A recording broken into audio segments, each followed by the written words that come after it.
দাদা। হ্যাঁ। কি খাও? ওষুধ। ওষুধ? না শিশিতে দাগ কেটে অমৃত পান করো? না, এবার ভাবছি বিষ খাবো। বিষ? বিষে তোমার মরণ নাই। যা বিষ উদরে জমা করছো, মরতে পারো যদি লাফ মারো। লাফ?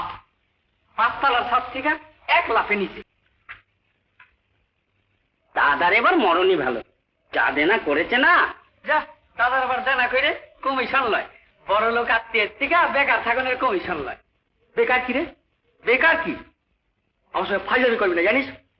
10 দরে ঘোড়া লাগিয়েছিল, জানিস? 10-এর দরে শুধু ফটো ফিনিশের সেকেন্ড হয়ে গেল। এইসব দেনা আমি রাখবো ভেবেছিস? দাঁড়া, একটা ট্রিবিউট লাগিয়ে নি, সব দেনা একবারে কড়া ক্রান্তি শোধ করে দেবো। দেনা দাদার কিন্তু এখনো নেশা ছাড়েনি। আর ছাড়ছে, মদ গেলে গোড়া, গোড়া গেলে মদ, একটা থাকবই। সব ছেড়ে যাবে দাদা, সব ছেড়ে যাবে। হঠযোগ করো, হঠযোগ। আর এদিকে ভিটামিন। হ্যাঁ, মোটামুটি খাবে পালন স্যার? কামাঠা, তোর গুলো আমি লক্ষণ ভালো বুঝি না রে। কেন? বড় বেশি শাক পাতা খাওয়ানো আরম্ভ করছো। কি দেখিস বুঝাইস না?